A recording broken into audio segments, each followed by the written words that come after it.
This is Jo Casey. Welcome to the Quirky Brain Club podcast. I'm here with my occasional regular co-host, Eli Trier from Eli Trier Studios. Hello, Ellie. Hello, thank you for having me.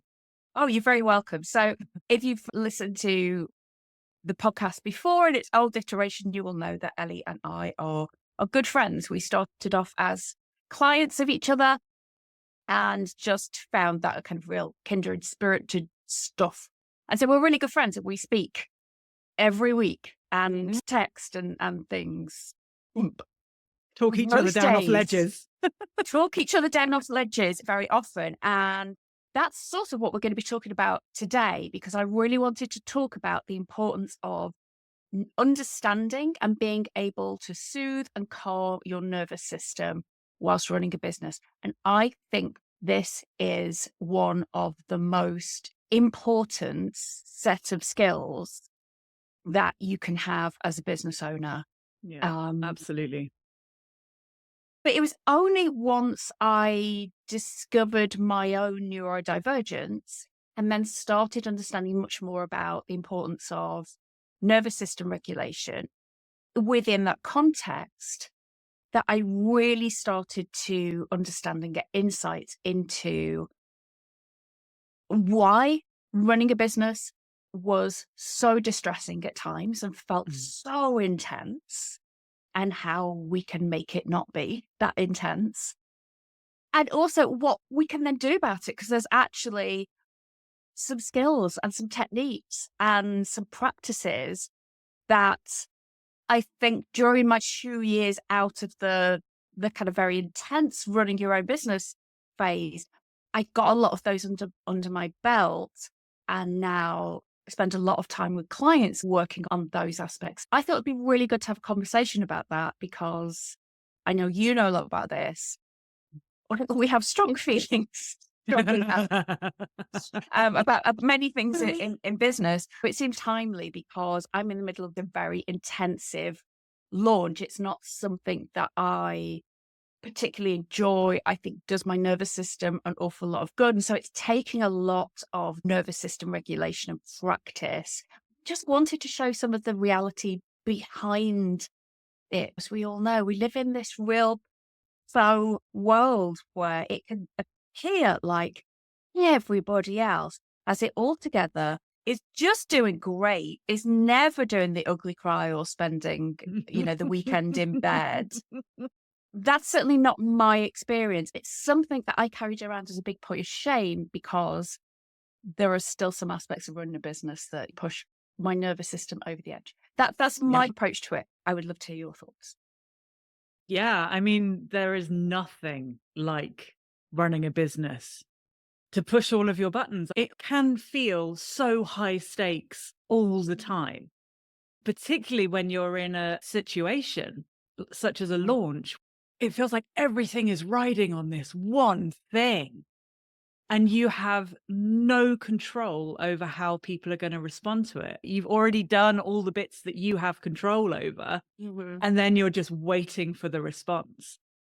I tend to do very short launches these days. I don't go beyond 2 weeks, and I can expect to have at least one, probably two, sometimes 3 nervous breakdowns within that period. They need to be accounted for, and I need to make sure there's space and a buffer for that to happen. I need to make sure I know how to support myself through that, which often is texting you and going, "I'm spiraling, help." And Yes. my husband is he's primed, ready for this to happen. I have a toolkit of things now that I know I can do. And also knowing that this is an emotional roller coaster. This is something that more than likely is going to happen no matter how much you try and mitigate it, because it pulls up all of your stuff, all of that rejection sensitivity, all of that kind of, oh my God, if this doesn't work, then I'm going to end up living in a cardboard box under a bridge. All of the, oh my God, I'm not good enough, and the internet doesn't work anymore, and oh my God, this is never going to work. And all of those feelings, which are all stories, So yeah, it's knowing that it's going to happen, and then having a toolkit full of stuff that can really help. Yes, exactly. And I suppose the other thing to bear in mind is that you don't have to build your business around launches. And Oh God, no. I, I do kind of want to talk a little bit about my plan for my business and how doing it this time made me think I don't want to do those big launches. I find them so intense. And I know other people who find them just absolutely exhilarating, tiring, but exhilarating. It goes back to matching strategies to your own needs. I Hmm. am someone who tends to run quite anxious. The thing that has helped over the years is I now have that extra bit. I can tap into that, if you call it your wise self or your higher self or whatever, that kind of goes, okay, you're catastrophizing. And Hmm. it's probably something really small because my husband will talk you through everything going on through his day, big or small, whereas I will just sit and keep it in and ruminate. I tend to run quite anxious with things. But I do think what you're saying about that, it can feel so high stakes. Hmm.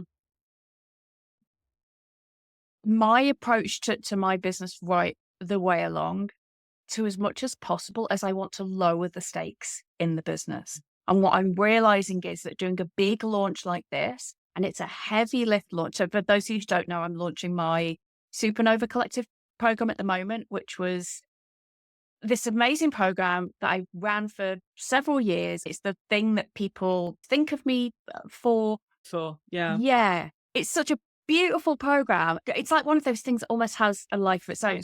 It's high touch. You get lots of me time. It's a very intimate program. I only need a handful of people to do it because that's the beauty of it. Yeah.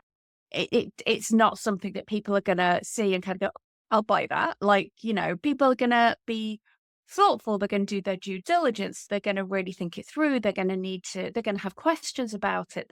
It's not gonna be one of those easy yeses. For Mm. people, they're gonna be very thoughtful about it. So I know all of that logically. And when does logic ever come into anxiety? Yes. So you sent out the first email. And, you and I sort of turned this into a bit of a joke because we've both done this. It's vulnerable, putting out your Mm. stuff in the world. But it can be quite a big thing to get to the point where, you've got all of the things planned out, your sales page is done, you've got the emails there, you send out that first email, and you're waiting for the thing isn't going to happen, which It's is been that half you're an just, hour. Why has nobody oh, bought anything yet? yeah, that's the thing. Yeah, that's where my brain is going to, and I know that's where your brain is going to. There's so much lack of logic, a lot of irrational thinking that goes with this. So I've been really cognizant of what helps me through this process, and I want to talk to you about what helps you through the process. 5-6 years ago, going through all of this, I honestly thought I just wasn't cut out for this. I just Mm. didn't have the stones to be able to do this. Yeah. So that's what I'd really like to kind of dive into.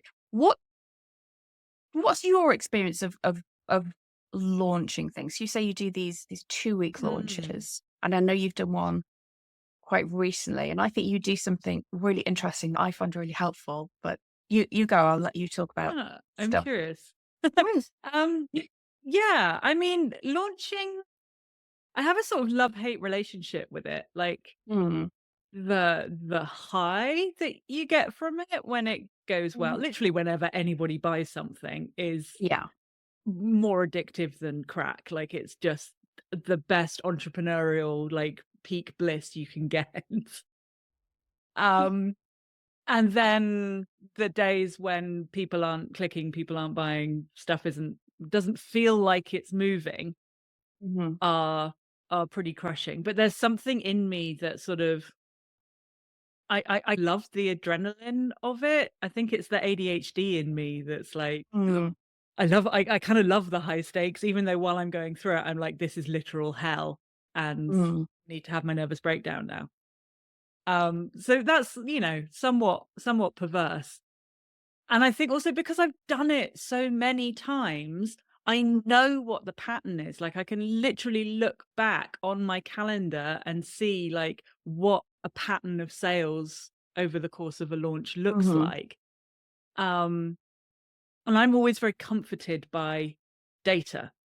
Yes, this is the thing that you are so good at doing that you've now got me onto doing, and I am finding so much. Yeah, it's so helpful. Mm. But I think you're so good. You're almost like the engineer. We quite often will talk about the fact that it's maths, it's engineering, it's about Mhm. tinkering, finding out what's not firing properly and what's not working. Yeah, a Which business is a machine. yeah, yeah. But it's so weird because I talk so much about doing this for other people. We're going to build your Rube Goldberg machine. We're going to put the thing in there and everything. When it comes to myself, I find it so much harder to do that. But I spin out, like, even though I know, like, you can look at the numbers, you can look at, okay, this number of people is on the email list, this number of people are visiting the sales page, this number of people are clicking, opening, sharing, whatever, which means more than likely I'll end up with X number of sales. Mhm. Like, that's maths, that's probability, that makes logical sense. So when your emotions are spinning out into, oh my God, this is terrible, no one's buying anything, no one's buying anything, you can look at it and go, okay, well, the right number of people are opening the emails, the right number of people are visiting the sales page, the right number of people are buying. And you can look at it afterwards and you can see, okay, I predicted I would get, 5 sales from this launch. And what did I get? I got Mhm. 5 sales from this launch. That means it worked. That Mhm. means it's just a case of adding more numbers in for the next time, making sure more people see it, like, but the machine Mhm. works. Um, so I get a lot of comfort from that. It doesn't always mitigate the emotional response of, but it's been 3 days and no one's bought anything. I mean, I sell paintings, which are luxury items. They're expensive. They're not necessary. They're not going to make you rich or thin or sexy. Like they're going to make you feel good. And, um, yeah, I mean, art is a fundamental part of our humanity, but Mhm. also, you can't eat a painting, So especially when there are times of kind of economic strife or things being a little bit wonky in the world as they are at the moment, like you're finding, like it's not the easiest yes for the majority of people. Mhm. So I don't know where I was going with that point. But yeah, it's about understanding your numbers makes a huge Mhm. amount of difference. Um, what else do I do? I think like understanding, and this comes from experience, like understanding your own reactions and responses to things Mhm. and understanding like what's okay and what's too much and what's not enough. Mhm. Um, so like I said, I know I'm probably gonna have at least one, like, fally downy day, which is more likely to happen if I'm in, a certain part of my cycle, for example. Mhm. It's more likely to happen if there's other stuff going on in my life, which is stressful at the same time. Um, and because I know it's likely to happen, I can also make sure that my schedule is lighter when a launch is happening. I can make sure that, Mm. I'm doing extra things to take care of myself. I use like apps and things to lock myself out of um social media and my email and stuff like that. So I'm not like refreshing things in the middle of the night and, looking for stats, and Mhm. I just lock myself out of everything. Um so yeah, I've built in like over the years all of these layers of protection that make sure that even if I do have an emotional response, because I'm a very emotional person, I'm going to have an emotional response. It's not going to be the thing that knocks me out for, 3 weeks or Mm. comes, I'm better these days at going, okay, it's not actually the end of the world. You just feel like it's the end of the world. Yeah. Yeah, it's like my nervous system is responding as if it is being chased by a lion, but in actual fact, it's just the fact that somebody's not opened the email or, Yeah. I've had 5 unsubscribes after sending that email. Yeah, or whatever it might be. And Yeah. that kind of emotional regulation thing, there are things that you can do. For me, somatic stuff really, really Mm. helps. Anything that gets me out of my bloody head and Mhm. into my body is fantastic. For me, painting is, just Mm. the best anxiety relief in the world. And looking at art as well, like actually engaging with art and, feeding that sort of creative part of myself and the part of me that is soothed by beauty. Mm. Um, that's really important to me. Making sure that, things are tidy in my home, making sure that I'm not overstimulated by just random stuff. So the stimulation can Mhm. come from like one direction. Um, Making sure that, I have an opportunity, maybe I'll book a massage halfway through a launch, or I'll, make sure I'm having lots of baths because water is very soothing to me. Mm. Or, go for a walk on the beach or something like that. So knowing generally what can calm your nervous system down and Mm. making sure that you're liberally applying that during a period that is going to be more stressful, um, Mhm. is really sound business advice. Absolutely. I think having that's so I think realizing that your thoughts aren't necessarily true, Mhm. um, that was a huge breakthrough for me, Yeah. when I kind of realized that and almost being able to separate myself from the bit of me, the part of me that's kind of freaking out and running around in circles, going, "Oh my God, Yeah. oh my God," and thinking, "Okay, what do I need to do in order to maybe calm that bit that's freaking out down, but also the physical, the understanding about the physical component to the nervous system, Mhm. absolute game changer." Yeah, So I know completely. that um, lying down in bed Mhm. is one for me. Having a release cry, Yeah. going and going for a walk, somewhere quiet. We're so lucky where we've moved to is that within 15-minute drive we can walk along the like the D estuary. So Mm. quiet. All you can hear is birds. Now I've lived in a city. I've lived on a main road in a city for like 20 years. Still just, it blows my mind that we're able to do that. Going out and, into the garden and Yeah. just looking at some green stuff. One of the things that I really appreciate about my autism, about my, I suppose, sensory, the fact that from a visual sensory perspective, I can really focus in on just like a tree and the leaves moving about, and it's magical if I allow myself to be able to do that. And almost like I think of it like shutting down the what's the word? The thing on a camera that kind of closes in when you Oh, the like the aperture. viewfinder. Yeah, the aperture, yeah. Closing down the aperture. I know that um I learned mindfulness techniques a number of years ago. And whilst I'm still not somebody who does great with just sitting and meditating, um I end up with like 37 layers of me observing myself, kind of going, now observing me, observing my thoughts, and I'm observing me, observing me. Yeah, but I finding that doing mindful activities, like I once did Mm. a Susanna Conway course quite a few years ago about mindful photography. Mm.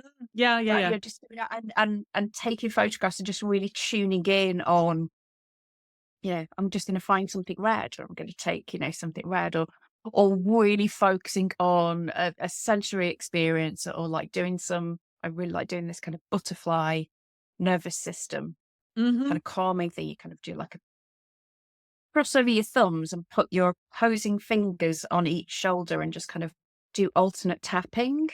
Mm. Really, really, I find it really, really helpful.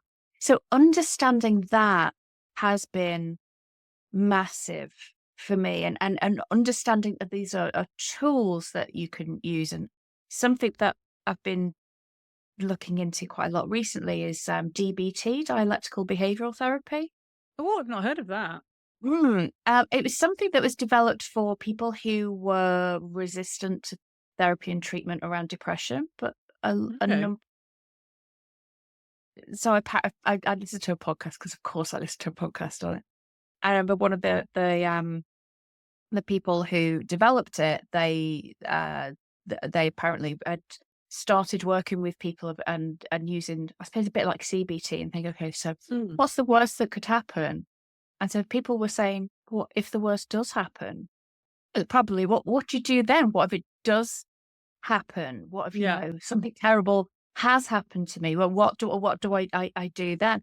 And so it rather than it kind of, I'm going to reframe it, I'm just going to think positively about it. And all of that kind of stuff, which can get really Toxic. frustrating and annoying and toxic because if you can't do that, if you can't if you can't think positively, if you're in a place where it's really difficult, or you feel like you're gaslighting yourself to think positively about something, then it could just end up being even more detrimental to your self-esteem, I think, and you end up losing hope and you lose faith in therapy altogether. So rather than that, I was like, okay, this is terrible.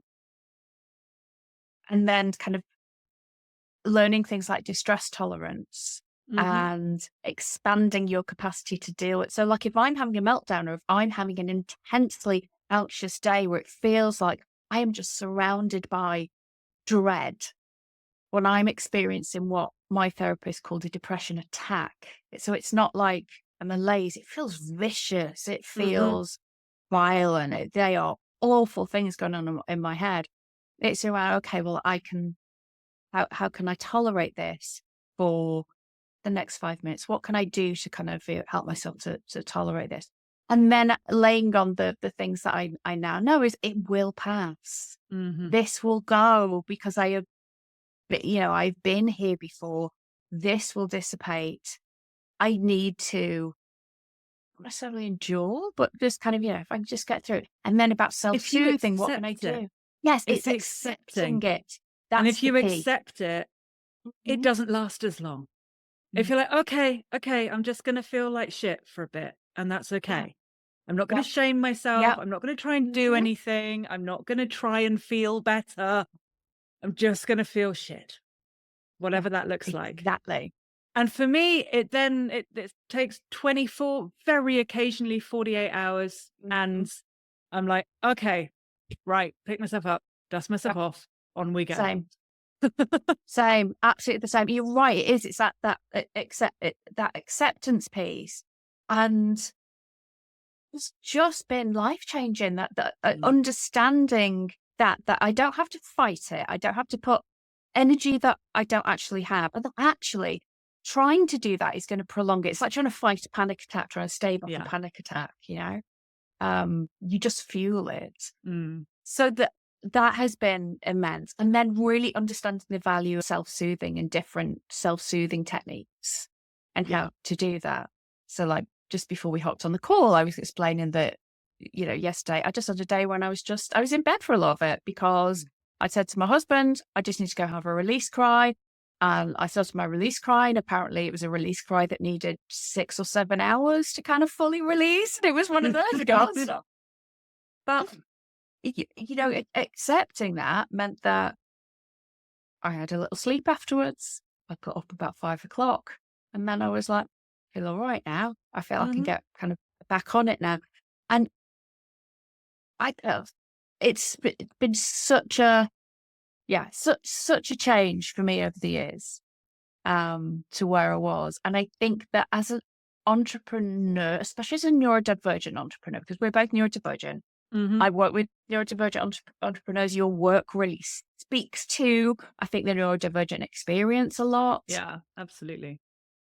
I think a lot of those mindset techniques that are talked about, they are toxic. They can be really toxic. Even if they're not, they can certainly be limiting, I think, or limited in the amount of help that they can be. There's only especially if you're someone who's very thinky. Yeah. And I think it's an interesting one, because one of the things that you and I talk about a lot is like the entrepreneurial skill of being able to do stuff scared. Yeah. And it's Mhm. finding the balance where you're not sort of gaslighting yourself. You're not Mhm. consistently forcing yourself outside of your comfort zone. So you do Mhm. that rubber band thing that you talk Oh, about, yeah. Yeah. where you're out there doing stuff and then you Yeah. snap back and you're just incapable of doing anything for Yeah. weeks at a time. Uh-huh. But at the same time, not overly cosseting yourself. So you Mhm. end up not doing anything, not ever giving yourself the opportunity to be brave, and prove to yourself how much you can actually do and how Yeah. capable you actually are. And I think that's where the mindset stuff kind of gets sort of entangled with those kind of um, two sides of the coin, and where it can be really like, oh, I don't know. Again, it's this toxic kind of almost Mhm. like toxic positivity where you can Yeah. just like talk yourself into anything. And I Mhm. think it takes experience and it takes a lot of self-awareness to be like, Mhm. okay, this is actually my limit. This is how Mhm. far I can go. This is where it's safe for me to go. I can push up to this point, and if I go further than that, I will break. Yeah. But this Yeah. is where I think my limit is and where I would actually Mhm. quite like my limit to be. And then I have a whole Mhm. range of reasons why things aren't working. Mhm. But actually I can go further. Yeah. Um Yeah. and It's I about know stretching. Sorry. exactly. Yeah. No, stretching. And I know that I mean I've been self-employed for most of my adult life, on and off Mhm. for about 20 years. Um and all of my, successes have come from being brave enough to stretch my comfort zone and expanding my comfort zone. Mhm. Um, and learning how to do things scared, but still in a protected way, in a safe way, Yeah. if Mhm. that makes sense. Totally, totally. I mean, again, it's something that you and I will say quite often. It's like, well, actually, I go through life scared. So Yeah, this different type of scared, actually, that's no, you do. I think you do end up developing a certain level of tolerance around it.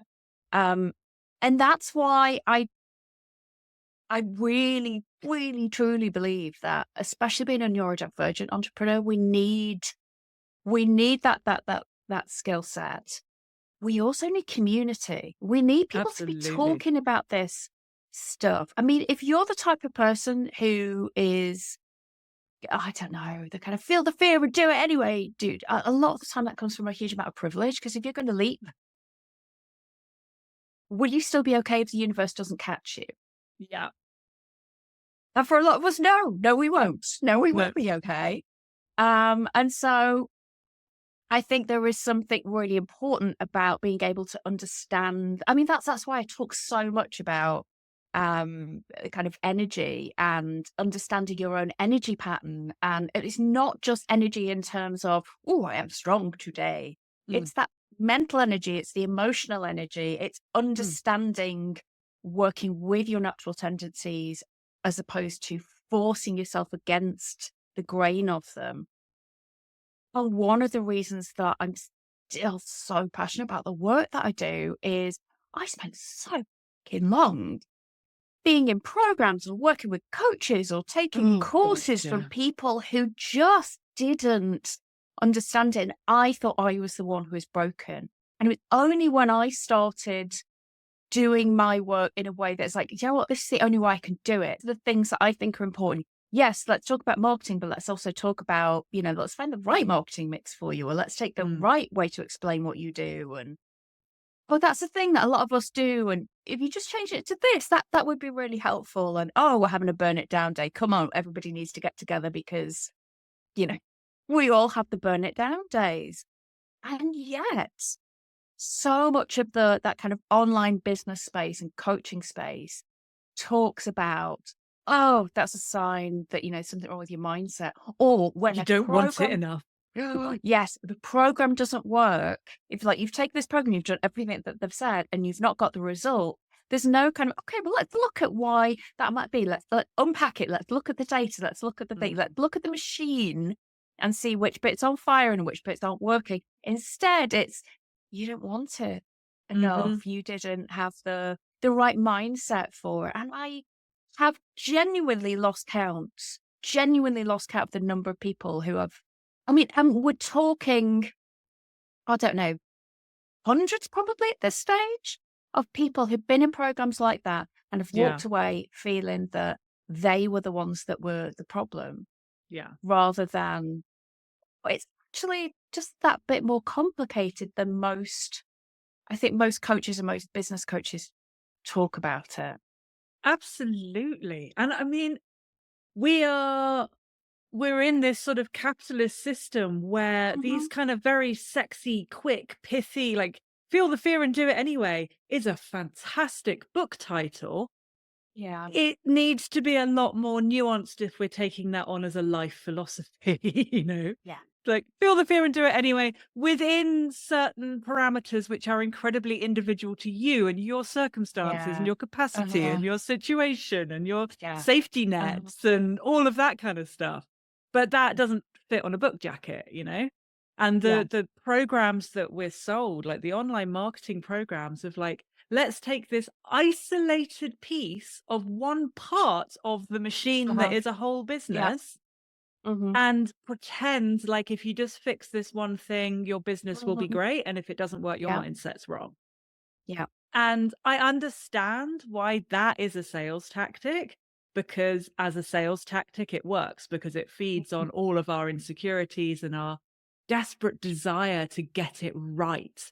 And I think that we neurodivergent people are particularly Mhm. susceptible to the desire to get it right Yeah. because we Give me feel a like plan I we're can follow. exactly. We feel like we're getting it wrong, everything, Mhm. all the time. Yeah, our lives are just getting it wrong. Yeah. So if somebody says, "Oh, no, you just need to do this. You just need to do Pinterest in this way, and then Mhm. ta-da, everything will be wonderful." Or you just need to work on your Instagram reels, or you just need and that 9 times out of 10, this stuff is incredibly superficial. It's Mhm. like you're Yeah. dealing with, like, the cherry on top of the cake that Yeah. is a business. Mhm. And then pretending it's the whole fucking cake. And then people are going, "But I worked really hard on the cherry." And you're like, "Well, you've just Yeah. literally got a bowl of flour. Like, what do you expect?" Yeah. Yeah. No, that's so true. That's such a good analogy. That's such a good analogy. I can now feel just the dry flour in my mouth. Um no, that's so true. And I think there's also something about just being honest about the Mm, emotional experience of running a business, especially if you're neurodivergent. yeah, Because yeah. yeah, that it isn't just mindset. It is hard at times. It is tricky at times. There is a lot of problem solving, which if you're neurodivergent is great. We love that stuff. But if no one explains to you, oh, this is like one constant kind of Sudoku that you're having to do in your business. I should have picked Sudoku because I can't do numbers, but um, but then you It's can kind of go, constant. oh, yeah, it is. It's constant. It's constant shifting. It's constant pivoting, Mm, and it's never just a thing of write the course, send out a couple of emails, that's it. Show up on Instagram, that's it. It's never that simple. And so no. it really pisses me off when people are still selling the courses saying that there it is. And without doing that kind of the emotional support that goes along with it. I mean, even something just like putting yourself out there as a business owner, being visible, especially if you're neurodivergent. If you've been told that you are weak or you are Mhm. too much or too little or whatever it might be, to then kind of go, oh, just go on Instagram like 5 times a week and stuff like that. It feels vulnerable Yeah. and not be the strategy that will work for you anyway. No. So No. I would much sooner look at, okay, first of all, what is not going to trip you into that kind of panic mode all the time? We're already acknowledging you're probably going to go into panic mode at certain points anyway. What's not going to do it for you on a daily basis?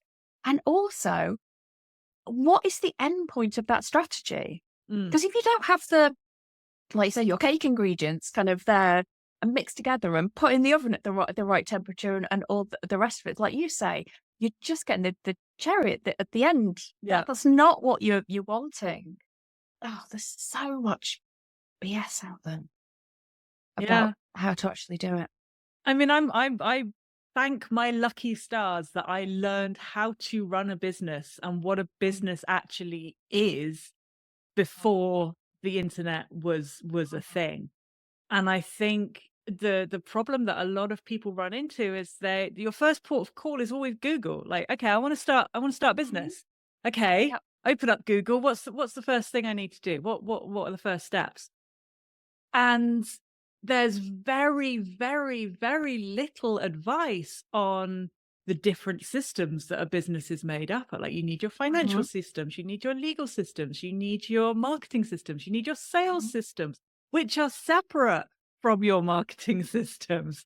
You Yeah. need You need your to know what you're selling. You need to have your pricing structure in there. And yeah. or especially if you're a solopreneur, is service based or, yeah, if you're a small business, if you're a solopreneur, it's like you're your key resource. How are you supporting that Mm, core resource? yeah. Because so often it's Gary Vaynerchuk's thing of if you're not willing to work 16 hours a day, then you don't want it badly enough. And it's And some people are not. I mean, I if I'm lucky if I can do 16 hours a week. Like that, I think Mhm. my capacity has increased over the last couple of Mhm. years. I can now, because I'm on new medication and what have you, um, and I can do 30 hours is like my absolute hard limit. Mhm. I usually average out around 18 to 20 hours Mhm. a week.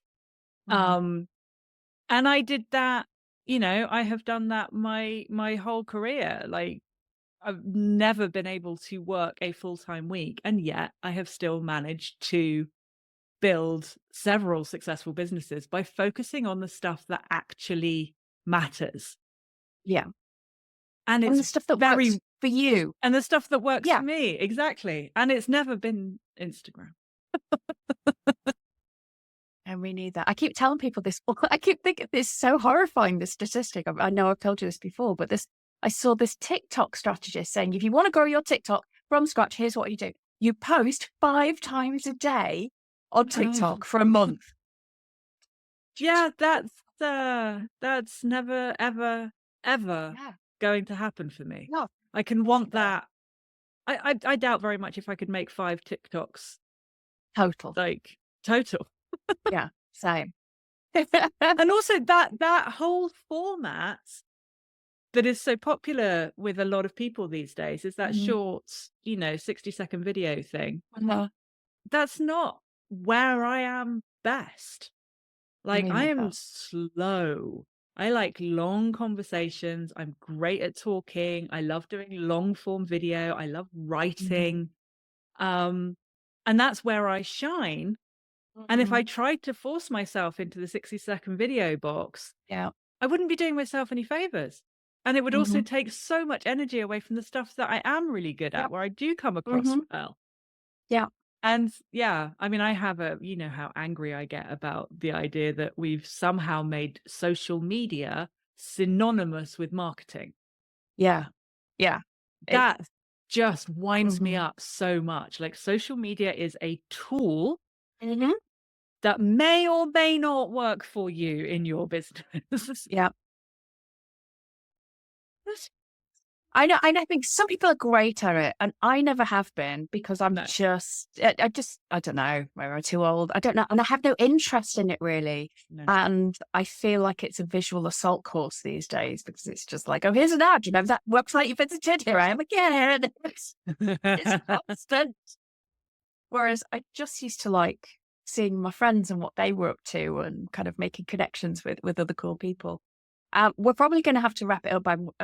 There's definitely another episode we need to do around alternatives to social media because there are Yeah, so many ways to grow and build a business that don't yeah, involve social media. yeah. Not to mention the fact that if you're growing it all on social media, then they change their algorithm, which has happened several. This is the thing about being a dinosaur in Mhm. internet terms. I've seen it happen. I've seen the Facebook algorithm change when suddenly people who had whole businesses based off their Facebook pages. Suddenly no one was seeing your Facebook posts anymore. And, they had to do like these major pivots, and lots of people went out of business because they Yeah. put all of it into. Same with Instagram. Instagram changed their algorithm a couple of years ago. That's it. So many Yeah. people have just really had to work hard and pivot. So I suppose what we're saying is that it's so important to be able to find out, start at first principles of what is your business, what you're selling, who are your people, and then who are you as a business owner, and what do you need?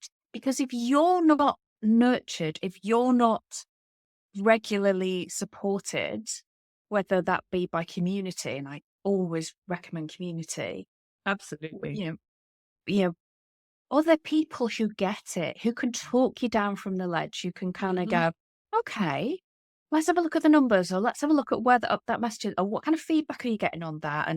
Have you eaten And today? yes, when was the last time you had some water? Yeah, all of those things. Get outside, just 10 minutes. Just go outside. Just go look at a tree. And those things.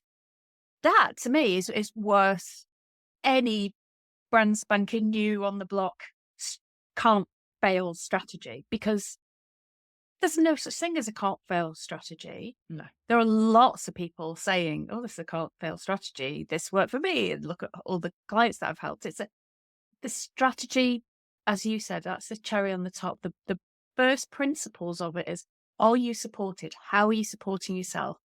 What have you got in place to support your nervous system? Yeah. And then what are the first principles of your business? What are you selling? Who are you selling it to?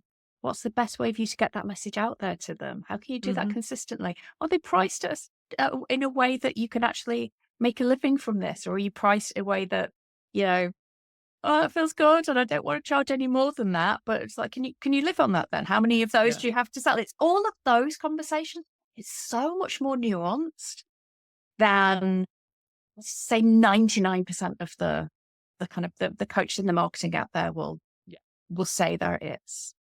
Yeah. Okay, we have put the world to rights. I should tell people about the launch that I'm in the middle of. You That, should. It's excellent. yes.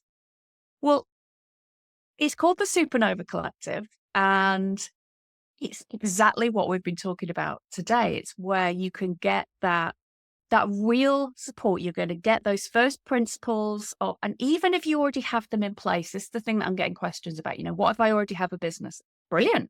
Then we're not starting from the bottom. We're looking at, okay, is your messaging on point?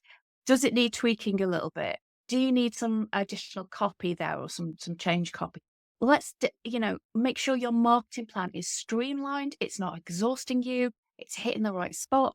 It's being, it's targeted at the right people. Have you got a sales strategy in place? Do you know how to sell in a way that isn't going to make you want to vomit on your shoes?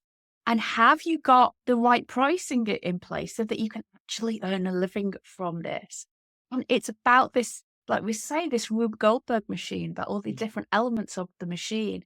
And with it, you get weekly coaching. I saw something the other day, it was an ad for something about how it was a high touch program. And I thought, okay. And the high touchness of it was you got to email the coach as many times as you wanted each week. Yeah, so, but that's not high touch. It's like, I am in those calls every week. You have a small cohort of people. Every week you get chance to have personalized coaching and support, and your cheering squad, and people who are, helping to talk you down from the ledge or giving you different perspectives on things. That is absolutely invaluable. And I have to say that the people that you draw into your orbit are some of the nicest, loveliest, wisest, kindest, most compassionate people I have ever met in my entire life. Now, I never did Supernova Collective, but you were my business coach for a long, Yeah. long time, and I still benefit from all of your brilliance now that we're friends. And you also introduced me to many of the people. Like, I was in that community, even though I wasn't actually part of the group. And those people are still, with me today, and we're still it's like a group of kindred spirits, basically. Like, Yeah. it's just Yeah. absolute magic. And as Oh my far God, as the I've been the coaching luckiest. goes, you're lucky, but you're also brilliant, and this is the vibe that you exude. These are the people who are drawn to you because you are Thank you. amazing. And I also want to say that in terms of business coach, you are hands down the best coach I have ever had in my entire life. I never made so much money as when you and I were working together. And I think I've said this to you multiple times before, but you have this brilliant gift of having the hardcore business strategy, like what it's all about. Let's build the Rube Goldberg machine. And also okay, why are you not doing this particular thing? What's not working? How do we put it together? Are you taking care of yourself? Like, how can we talk you through this? How can we get you there? Mhm. And the balance of like the hard skills and the soft skills is your absolute point of genius. And I don't think there are very many coaches out there that have both of those as strongly as you do. Thanks, mate. I will take that. That's Take it. You're brilliant. You're okay. absolutely brilliant. Thank you. Well, absolutely likewise. If you want to find out more about Supernova, you can go to joecasey.com/supernova and find out all about that. Ellie, thank you so much. Please tell people about you and where they can find out more. And if you are watching this on the YouTube, then you can see a collection of Zuzu's House of Cats paintings behind you, along with the Zuzu sign. And if you're just listening, I would say go over to ElinorTrierStudio.com. And right, yeah, the best thing to do is to get on my newsletter list. I send out a weekly newsletter which is full of the weird and the wonderful. Have a look at some of my art. I make art about the neurodivergent experience and about the outsider experience, and it's basically art for freaks, misfits, weirdos, outsiders. It's a place Quirky where Brain Club members. Quirky Brain Club members. Yeah, Yeah, a place where yeah. everyone who feels out of step with the world can come and feel seen and supported and celebrated. I also have a YouTube channel and a podcast and various other things, but the place to be is the email list, and then you find out about everything that's going on in my world. Thank you so much. This has been a delight. Always.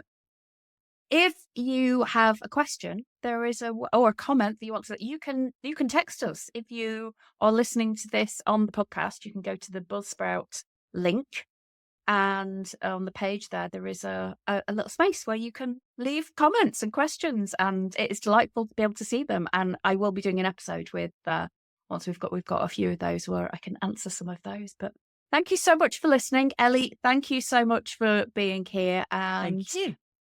I'll speak to you soon.